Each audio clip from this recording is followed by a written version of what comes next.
Heads up. If you have kids around, parental advisory is in effect. This is the Bone is Bone podcast with Lamont and Tonelli. It's like water torture. Baby Huey. Shasta. And Joe Hawk.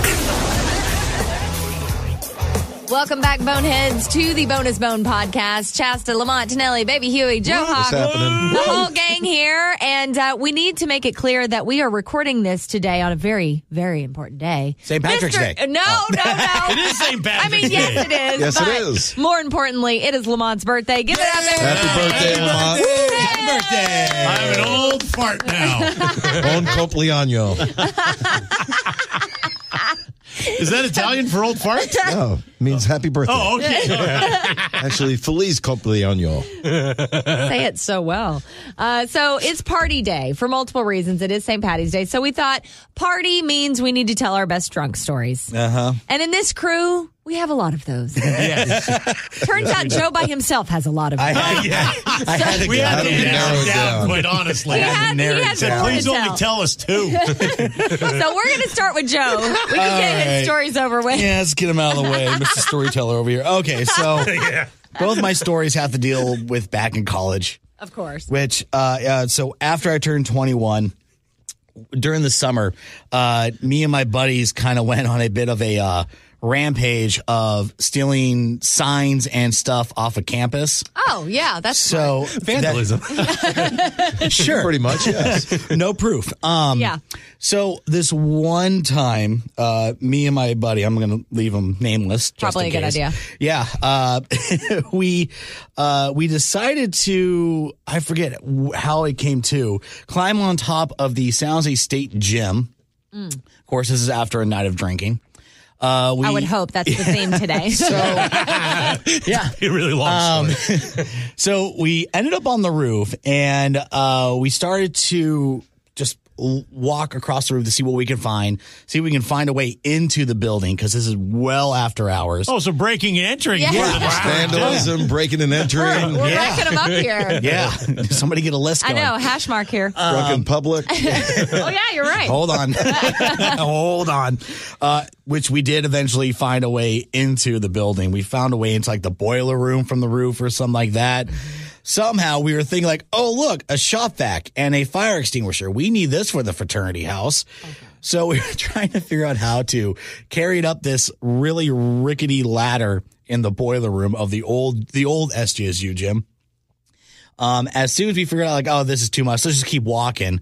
As soon as I jump over the ledge onto this little connecting bridge between buildings. Oh, my God. Behind me, I hear, "Stop where you are, hands up." Oh, that's good. Oh, yeah. As you're drunken parkouring between buildings. Oh, yeah, totally. Oh, great. My buddy behind me, he gets stopped, and all I hear is that the cop or UPD saying, "Yeah, we got the guy in the blue shirt. We're looking for the one in the red shirt right now." I'm like, "I'm right here." You So, gave yourself You up. gave yourself up. You didn't even run for it. First of all, I'm drunk. It's a cop. And I'm like, I don't want to. I got nowhere to run. Yeah. First of all, unless you want me to like jump like 20 feet onto the floor and run. Plus, I'm not going to leave my fraternity brother alone. Oh, what a good man. So they escorted us through the building, through the actual way to get into it, apparently. We're sitting on the bench, handcuffed. Oh, they handcuffed you? Oh, yeah. With like zip ties or handcuffs? No, Oh, wow. metal. They went all in. Okay. Yeah, so we both get arrested with public non-intoxication. Actually, so no public intoxication, no breaking and entering, just trespassing. And here's the real ironic part. Mm-hmm. The buddy who was with me, he was an engineering major, and we both went to court about this. He gets off scot-free with the, as he tells me, the boys will be boys like deal. So he gets off scot-free. I had a different judge, and I had to go and actually get like, put into the system. Oh, no. Yeah, so I was put on court. You've got a record? Not anymore, because I was on court. Can we see your mugshot? I know, right? I wish. Cumulus HR know this? I don't know. I'm starting to like, uh-oh. Throwback Thursday. So that was my run-in with the cops drunkenly. Now, the one that I'm a little nervous to tell you guys. Oh, God. Was Does it involve a felony in this one? Or what? honestly, it really should. Which concert were you at? Actually, this was actually at a show. It was. Of course it was. It was. The Rolling Stones? No. Foo Fighters. I'll get to that. Not the Foo Fighters. So it was, we were up in Tahoe, one winter break, and this was around the time, or no, it wasn't winter break. It was actually around the time of the playoffs. The San Jose Sharks were in the playoffs. It was the same night when Joe Thornton scored that game-winning goal in OT against the Kings. Oh, yeah.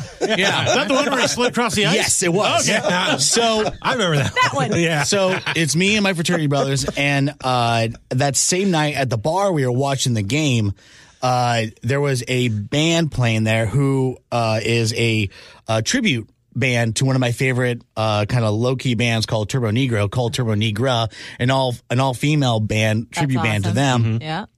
So I'm like, we're having a few. My fraternity brother's like, we don't want to stick around for the show. I'm like, okay, I'll be right here. So I'm hanging out, watching the band. Alone. At a bar in Tahoe. Sounds like a George Thorogood song. I get completely hammered. I finally get a hold of someone who's sober enough to come pick me up from the bar. Yeah. And then this is where it gets kind of hazy.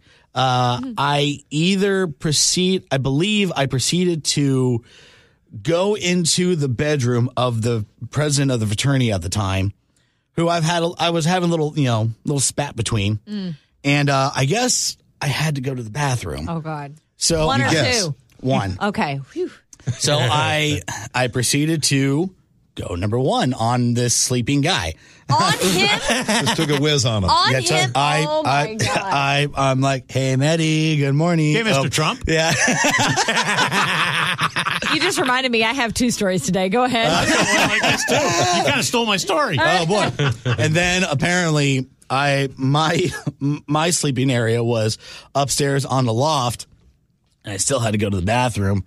So I guess I thought the banister that went over into the family room, front room area was the bathroom. Oh, my God. So, and this is the last night before we had to leave, and apparently Did you drop a deuce over the banister? No. That's the story. Apparently, I found out I accidentally peed on my little bro. Oh, my God. And he got up and left early the first thing in the morning without me knowing, because I was supposed to be his ride home. He left with someone else. So I'm like, wait, why is he all pissed off at me? Like, dude, you peed on him. I'm like, dude, I don't remember anything Joe about this. Golden Shower Hawk. That's your nickname. Oh, God. Yeah. What in the world? You're one sick bastard.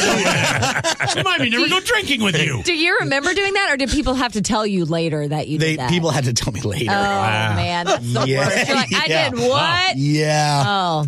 How about you, Nicely Huey? done. Yeah, nicely done. Yeah, Thanks. we're proud of you. Yeah. All right, top that, Huey. Yeah. No, I cannot talk. I Nor don't do you pee on want anyone. to. No, remember we used to do the Bone Rock Girl stuff years ago? So we had a promo event at Crayons in Castro Valley. Great bar. I was in there. A bunch of boneheads were in there.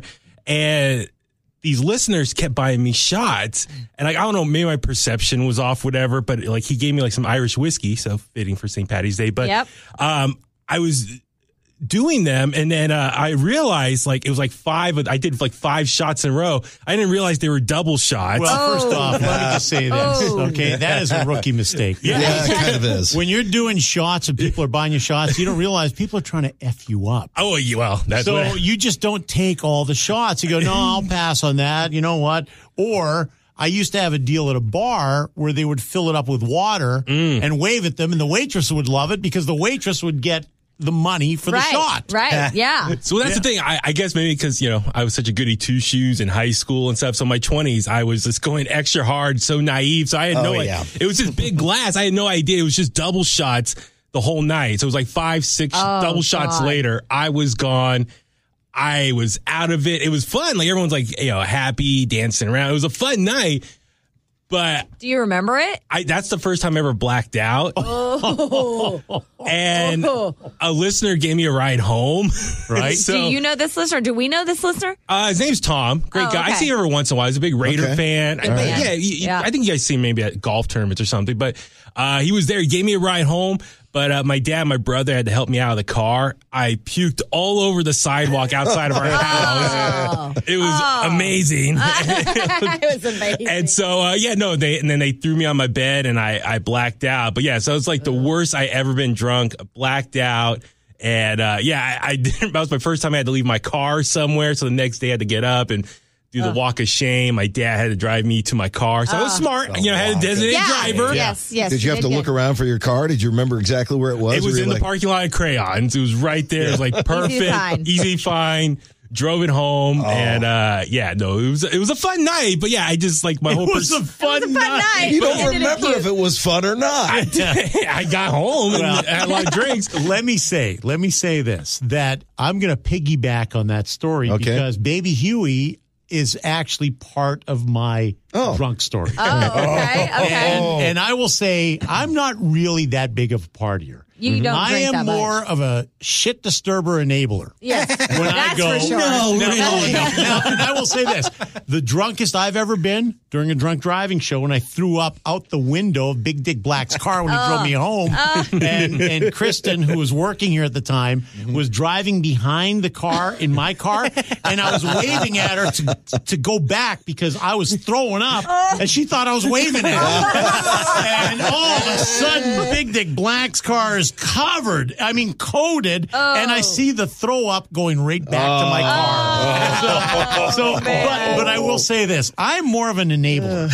And the drunkest I've ever seen anyone, there's two of them. Yep. First off was Baby Huey during a drunk driving show. Was this 40 hands? Definitely. Edward 40 hands. And I'm surprised you never brought that up. That was legendary. Because that was so legendary. Yeah, it was. Baby Huey, within 2 seconds, knocked off 2 40s and had the duct tape 40s against his hands. He couldn't get it off. I think it was like Mickey's or something. It was Mickey's. Mickey's. That's what it was. And then he ended up doing shots with the Hooters girls. Oh, yeah. And we hit around 8:30 in the morning, and he disappeared. Completely disappeared. Where we found him passed out in the bathroom with his pants down in a stall. That's a true story. People were trying to go to the bathroom, and we had to crawl under the door to get him after the show. Pick his pants up. Now, Joe, were you the one picking up his pants? No, it was Yeager. It was Yeager for him. Okay. And Andrew Stern. So we had to dress him, but he was covered in red friggin' puke because he puked all over himself. So then I had to run down to Old Navy to buy him sweats. Cheetos, the Flaming Hot Cheetos. So That's his go-to food when he's drinking. Not blood. We redressed him in sweats that I bought for like $5 because I wasn't going to spend a lot of money on them. Right, so you went down the comfortable. street. And got, I had to go down to Old Navy, buy him clothes, then dress him again because he was covered in puke. And Going then, way beyond the Call of Duty right there. we had to put a tarp down on the couch in the office, the old office, because the engineers were afraid he was going to puke all over again. Right. So we put a tarp down, and then we started putting signs near him. Over his head and taking pictures and decorating him. So I still remember the one sign, I like anal. Oh, my It was God. over your face. And we had like little dicks that we had from, I think, a movie promo from Jackass. Oh, yeah. It was Steve-O. It was Steve-O's, silhouette. Steve-O's silhouette of his penis on his forehead. I love how you're adding to the story like you're proud of that. I was very proud. But like it is legendary. When the next 4 hours, people were taking turns watching me. Sure. We had to babysit because we were afraid he was going to pull a John Bonham and throw up on his throw up, die on his throw up. So that was one of them, and the only one that came close to Baby Huey was when I was in high school and I was playing hockey. And in Canada, the drinking age is 18. Oof, so that means everyone was drinking at 16, and we had a team party. Right. And there was some team visiting from Ontario, and my buddy, Tim Timko, that's his name. Tim Timko. So he had a party at his place, and one of my buddies, Dave, and you've met my buddy Dave before. Absolutely. I've known known him for 50 years, right? He got Baby Huey drunk. It's so freaking drunk. That's what we're calling it from now on. He got Baby Huey drunk and passed out at a party beside the toilet. He was thrown up in the toilet and then just keeled over and sideways in the toilet. Now, guys who are hammered at this point and are 16 years of age see a guy drunk beside the toilet. What are they doing? they take turns pissing on him. So, and we come full circle. That's why I started laughing. You almost stole my story. There must 2 hockey teams of guys pissed on my buddy. So now it comes time to go home, and he had his car, I had my car. And my younger brother was there. I said, okay, Gordon, you drive my car. Yeah. I'll drive Paddock home in his car. Yeah. Which is a stick. And I'd never driven a stick before. Oh, great. Oh, yeah. Right? All the way home. We pulled up to his house. We walked him to the door. Ding, dong, ding, dong, ding, dong. And then ran away. And we left. We knew it. We left him for his parents. Covered in pee. Great move. Covered in pee. It was the most disgusting thing I've ever seen. But you know what? We've never let him forget it. Yeah. That is a good one. Yeah. That's gnarly. Well, so I didn't even remember this story, funny enough, until you said pee, and you said pee. So I'm going with pee. So this is a quick one, though. Common theme here. I know, apparently. So I was in college, and my mom was dating my now stepdad, and who is a lovely man, and he's been in my life since I was 7. But my mom is very by the book, right. So he couldn't sleep in her bed when he would come over and visit. So she would Kitchen make table? him. Yes, on the kitchen table. So she would make him, as we call it in Oklahoma, she'd make him a pallet on the floor. Okay. So it was like a little mattress, and he would sleep in front of the TV on the floor. I came home from a binge, like a really wild night. I come home and I pass out on the couch. Apparently, at some point in the night, I needed to pee. I got up. I walked over to my now stepdad, who was just my mom's boyfriend at the time. I pulled down my pants. I sit on his back like it's a toilet and let her rip to the Oh, my God. And I peed. This family is the greatest family I've ever heard. And the fact that man stuck around after that God. and became a part of our actual family and is now my stepfather is really a miracle. That is an outstanding You have story. just given some fuel for the next. Oh, I know. And I don't remember it at all.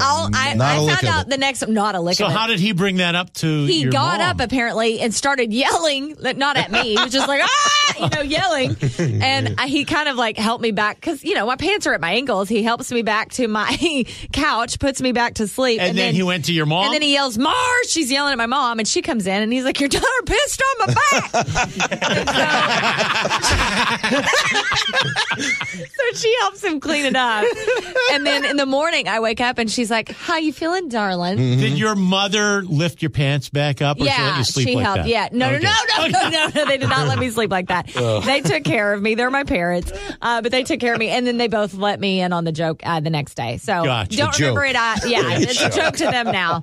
But anyway, so that was a fun one. Thank you for that reminder. You're welcome. But my real story is actually a hangover story. In Mexico on my senior trip. Oh, here we go. Yeah, so I wasn't even 18 yet. And me and a group of my friends went down to Cancun. And we get just Mexico drunk, right? Because, There's drunk, there's Mexico drunk, and then there's Huey drunk. We've got levels. USA. Yeah. USA. So, I don't really know my limits because I wasn't a huge drinker by then. I'm only 17 years old. Yeah. So I do tequila all night and we pass out. We get up the next morning and all my friends are like, woo, whatever, we're fine, we're hungover, but let's go have a big breakfast. I'm like, nah. I'm going to sit right here in the lobby and I'm going to wait on our bus to take us to the airport. So I'm sitting there with all of our bags. I'm just bag watching. And this is before cell phones or social media. I'm just sitting there, just trying not to die. Yeah. and all of a sudden I'm like, oh God, I got to puke. We've already checked out of our rooms. I have nowhere to go. Right. But I know in this 5-star hotel, there is a bathroom in the lobby. And I can see it across the lobby. And I think I'm going to make it. And so I take off running, and I make it about halfway. And there's this gigantic palm tree in the middle, of the lobby. And I grab it with both hands, and I just heave-ho. Just everywhere, puke everywhere. And everyone in the lobby turns around and looks at me. And I look up. I've told you this story, haven't I? I look up, and between two leaves is Matthew Lillard, the actor from Scream, looking right back at me. He is literally, we're nose to nose, and he just looks at me and he starts laughing, and he just gives me this big thumbs up. And by the way, I had a crush on him. He was one of my crushes, movie star crushes at the time. So I have never been more mortified in my life. Did you meet him later in life? No, I didn't. When you were a nanny or a personal assistant? To him, I'm just the girl who puked in a palm tree in Mexico. Right. I'm that story for him. Make that a goal to get him on as a guest. Yes. So we can say, absolutely. You remember this?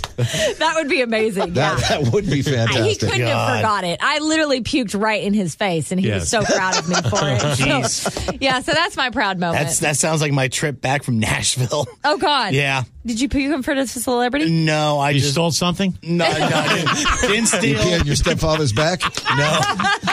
No, I just almost missed my flight. Woke up hungover, still a little stoned too, and just reeked of regret and all. This is actually last summer too. Oh, wow. Yeah.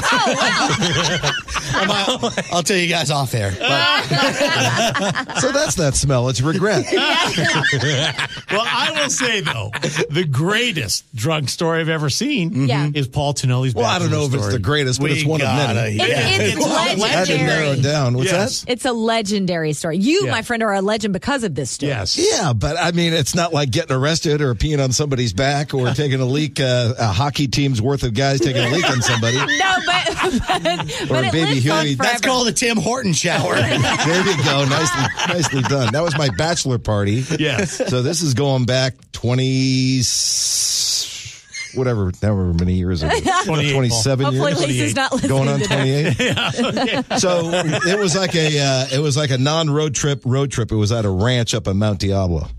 And so we're kind of out in the middle. You can't get in trouble. You had to go up a dirt road. It was fenced off. It was gated off. Is this like a real camping place, or you just randomly picked a No, a patch? buddy of mine ranch. rented this place, Oh, rented this okay. ranch. Okay. It was an actual kind of a working ranch. Okay. There were cows out in the field somewhere. I thought you guys just jumped a fence and threw a party. Stables? Yeah. No. Okay. No, a buddy of mine knew the owner, and the guy would rent it out every once in a while. They had a barn with stalls and hay. So And you did all this on someone's real property. This might have been probably the Swimming last pool. time they rented it. Yeah. swimming pool, big ranch house. Wow, okay. And there were probably, 75, 80 guys there or something like that. Yeah. And it was going to be kind of an overnight thing. We started in the afternoon on a Saturday. Yeah. Like at about 2 in the afternoon, just drinking. We had some topless bartenders and stuff like that. Nice. And With this commentary. Yeah, but they were guys. Shirtless. Nice. he validates his Huey-ness at every turn. He really does, doesn't he? So this goes to later on in the evening after we've been drinking for about 9 or 10 hours. Right. And it was getting pretty chilly at night, and there was a bonfire that the guys started up, and it was a pretty decent-sized bonfire. And the flames were pretty high.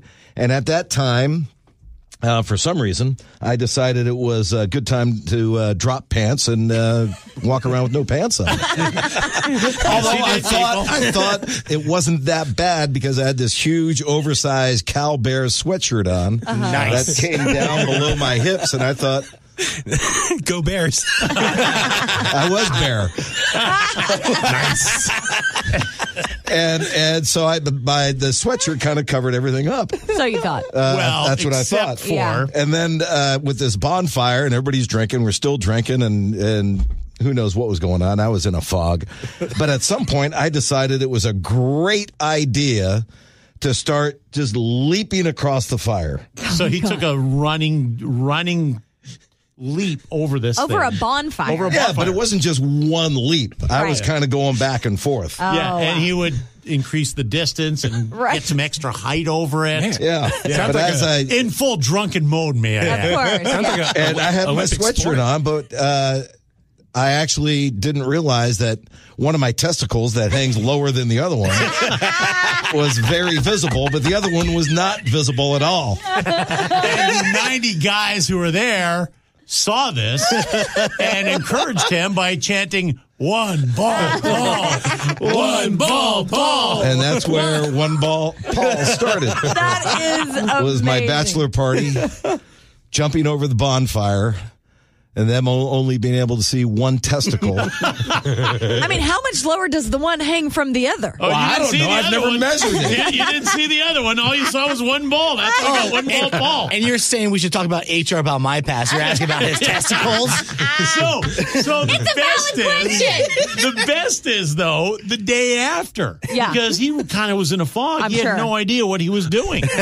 And how did you discover that you were Now one ball Paul. jumping over the fire? Well, my pubes were singed for one.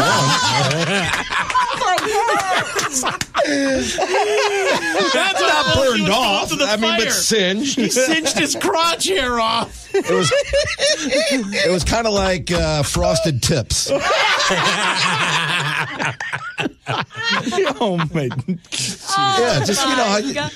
How did you explain that on your wedding Well, I night? know. That was Kidding. Right? How did you? one of the infinite number of times Lisa just shook her head. Chaz, you see those videos of like barber shops where they do the flame cuts? Yes. That's what it sounds like. Frosty tips is what I call it. I mean, you ever singe hair and it gets a little light on the end? Oh, It happens to me every time I start my barbecue. I got no hair on my arms. so that's the story behind the one ball Paul. How high can you jump? Apparently not high enough. I was going to say, it sounds like an Olympic sport. Well, God, he's side to dragging side. one ball behind him. It's got to be tricky. And that is why this episode is called The Legend of One Ball. Yes. There you go. Nicely done, everybody. Your drunkenness did not go in vain. It made for good stories on this podcast. I still have like 5 more stories. We know. We'll get to them later. Oh, we know. That'll be on another episode. Oh, boy. So we hope you survived St. Patty's Day without too bad of a hangover. And happy birthday once again to Lamont. Happy birthday. All right. We'll talk to you guys next episode of the Bonus Bone Podcast. Thanks for being here. Bye.